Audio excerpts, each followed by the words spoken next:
Kadang-kadang saat menghadapi masalah, yang kita butuhkan bukanlah reaksi cepat, tapi waktu untuk merenung. Dengan diam, kita bisa menenangkan pikiran dan melihat masalah dari sudut pandang yang lebih objektif.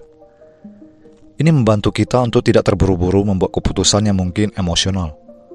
Selain itu, dia memberikan kita kesempatan untuk merencanakan langkah-langkah berikutnya dengan lebih baik. Dengan cara ini, kita bisa menghindari konflik yang tidak perlu dan mengatasi masalah dengan lebih bijaksana. Jadi jangan remehkan kekuatan dari keheningan. Manfaat bersyukur dalam menghadapi kesulitan. Selanjutnya, mari kita bahas manfaat bersyukur saat menghadapi kesulitan. Bersyukur bukan hanya tentang merasa baik, ini juga dapat mengubah cara kita melihat masalah. Saat kita bersyukur, kita mulai fokus pada hal-hal yang positif dalam hidup kita dan mengurangi stres, dan ini juga membantu kita untuk lebih tahan terhadap tekanan dan menghadapi tantangan dengan mental yang lebih kuat. Selain itu, rasa syukur membuat kita lebih terbuka terhadap solusi yang mungkin sebelumnya tidak kita pertimbangkan. Dengan cara ini kita bisa merasa lebih puas meskipun berada dalam situasi sulit.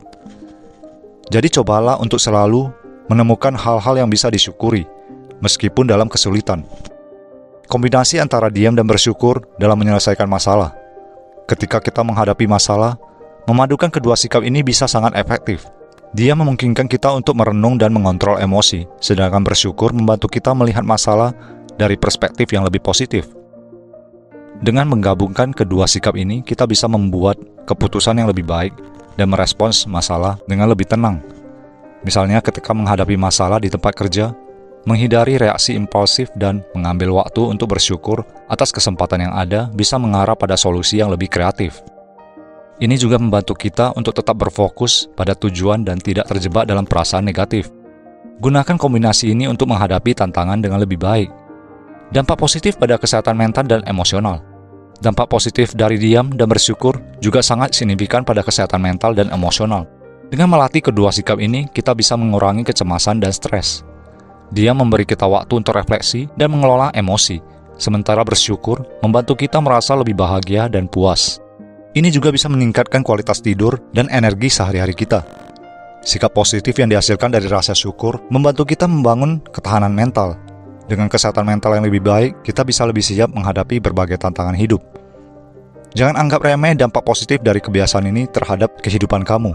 Praktek dan latihan untuk menerapkan sikap ini.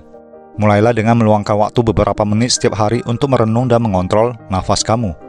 Latihan mindfulness atau meditasi bisa membantu kamu dalam hal ini.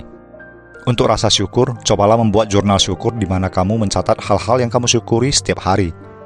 Ini membantu kamu untuk tetap fokus pada hal-hal positif meskipun menghadapi masalah. Berbicaralah dengan seseorang untuk mengungkapkan isi hati tentang perasaan kamu juga bisa sangat bermanfaat. Dengan latihan yang konsisten, kamu bisa mengintegrasikan sikap ini ke dalam kehidupan sehari-hari. Cobalah berbagai praktek ini dan lihat bagaimana ini mempengaruhi cara kamu menghadapi masalah. Itu dia penjelasan tentang apakah diam dan bersyukur bisa membantu kita menghadapi masalah. Semoga informasi ini bermanfaat dan bisa membantu kamu dalam menghadapi tantangan hidup. Jangan lupa untuk like, share, dan subscribe kalau kamu merasa video ini membantu. Kalau kamu, bagaimana kamu menerapkan sikap diam dan bersyukur dalam hidup kamu?